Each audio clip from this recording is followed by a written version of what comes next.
Hey, but Hopsauce here. I'm going to share my trade that I just did. On Friday, I got filled on a position. Now, I've been saying a lot about this AI bubble.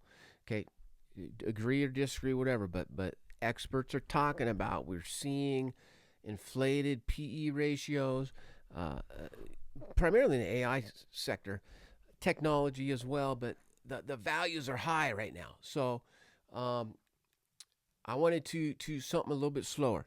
Okay, I don't want to throw all my money into expensive things that have already seen a huge pump. That led me to this ABBV as Victor, AbbVie pharmaceutical company, and doing some research. It's kind of recession proof.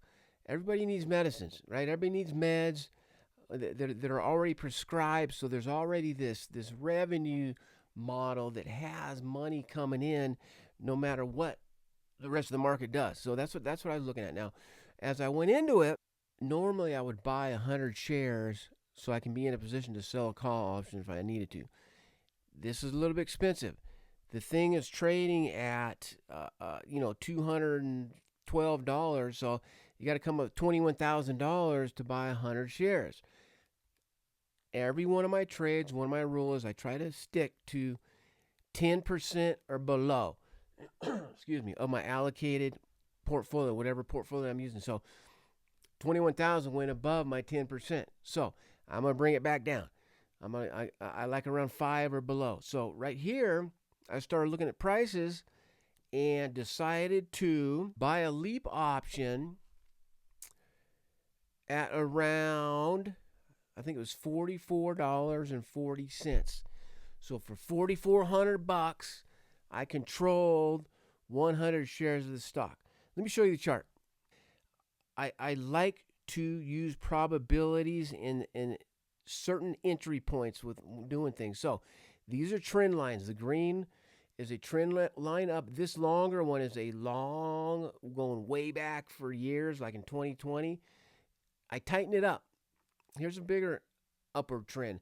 But we've been coming down. So right here, that's my downward trend line. My signal, and again, my longer term is flatter. My signal to get in on Friday, we're looking at daily candles, was right here when we crossed this downward trend, closed a candle above that. I believe that was on Thursday. I put in order to buy. Okay, because I believe this on Friday, it was a sliver of a green candle. Okay, that's why I did it. As it moved down a little tick, I lowered my entry price. Okay, I brought it down to, like I said, $44.40. It got filled. Okay, I was lucky because look, it bounced below. Normally this trend line on the bottom could be my stop. Okay, but it did recover. And today it was moving down. So I wanted some protection.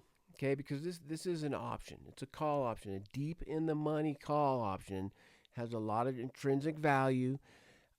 Do not buy call options that are out of the money. That's one of my rules. You're buying a lottery ticket because you have no value. There's no intrinsic value, and the stock movement doesn't affect those options that are out of the money very well. Meaning, if the stock moves $1, if the delta's low, like 20, the option only moves 20 cents. So that's the other thing I look at. I got to look to make sure that I've got a delta around 70 or above is my entry point. That's why I got in this position. So today I started pricing call options. I'm going to sell a call against my leap for some downside protection. Here's what it looks like. And I created this spreadsheet. This is the options chain. I can show you right here. Okay, so this is ABBV. Okay, it closed at 213.35 on the day. So that did bump up a little bit. What I was looking at, I usually look at 25 to 30 days out. Here's the 31 days out. Call options are on the left, puts are on the right. It is right here. When I sell call options, I go out of the money. Okay, and so at that time, So the 215, I liked the premium of $5.45. That means I could bring in $545 to sell this call option that expires in 31 days. Okay. To put it on the spreadsheet, this is a spreadsheet that I created, and this cell row number 4 is what we're looking at. I'm going to open it up a little bit so you can see it. So today, ABBV, look up here. Here's at the entry. Stock price at the entry, $22.12.90.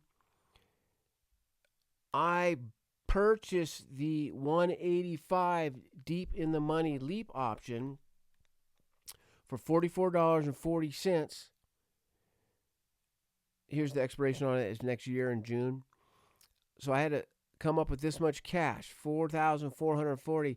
That sounded like a lot better than $21,000, right? To get some of my money working here. So I went ahead and I put in a limit order for $6.22 was the ask. That's the higher end of the bid ask. The spread was wide, so I didn't want to give back to the market. When you've got a bid in an ask that's spread out pretty far, it was over $1 right here. It's a kind of a high percentage. Don't go to the lower end because you're just giving the brokers the money back. So if it's tight, it doesn't matter. When it's spread out, I always go to the ask or the last price it was sold at is what I did. It was for $6.22. So it got filled. I was able to bring in $622 on that particular synthetic cover call, or poor man's covered call is what it's called. So if I scroll all the way over to the right, all these columns right here are for when I make a move to close the trade. This is what I want to show you. Overall, the short call credit percent, I can make 14%. I already technically brought in that $621 represents 14% of my initial investment of $4,440 for 30 days. Okay. I'm not going to get too much more complicated than that. I could end up buying it back if the stock pumps above 220 is my top end price. Then I will buy that option back. I'm going to show you as I go. As I sit, I just pulled in 14.1% on my money on this particular trade. So, and that's with this thing being flat. And the reason why I did that, that's going to give me protection down to roughly, I've got it written down over there, but it's roughly like $2.09. That stock can go down to like, it's like 208 or 209, and I'm still not losing money because I brought in that $621. That's why I like selling call options. Something to take note of, everybody. A poor man's cover call is not the same thing as writing a cover call. When you write a regular cover call, you own 100 shares. Okay, if your short gets assigned, your shares get called away. That's how it works at the strike price. Expiration date, if the stock's price is at or above the strike price, you were forced to sell your shares of the stock. Okay, and usually for a profit. That's why you set your strike price in a profitable range from where you purchased it. So, poor man's cover call, you don't own the shares. Okay, you own this long-term call option. So if ABBV closes above my short strike price at expiration, it was what, 215? If we close above 215, I need to manage the position. Okay, I don't want to blindly let the short call expire in the money. So I got to buy it back. Okay, and I don't want to complicate you guys. That gets crazy, which will shrink my profit a little bit, but who cares? I like to win. If you win, you win on a trade. That's all I'm talking about. So, this particular strategy is a lot more, little bit more to it than a regular cover call.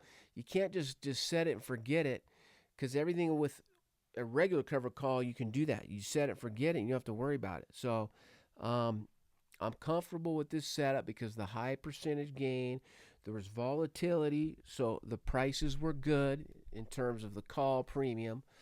And look, I use the leap so I can reduce that capital requirement. It brought my rule number one: don't use more than 10% of your capital on a trade. So I like using those leaps sometimes. So you got to be careful. It's not risk free. Options are leveraged, so the trade can still lose money for sure. But when you use it correctly, it can be a powerful way to generate slow and steady income on a stock you're willing to own, okay, and have exposure to. That's the main thing there. So, I'm like I said, to close up here, I'm avoiding this over concentration in the AI sector. Looking for more defensive areas of the market right now, keeping position size under control. Let me know in the comments if you followed me at all on that. I know I said a lot, but I just, instead of getting too crazy about drawing up a lesson with the graphics and everything, I just wanted to get this information out to you because I promised I'd share the trade with you.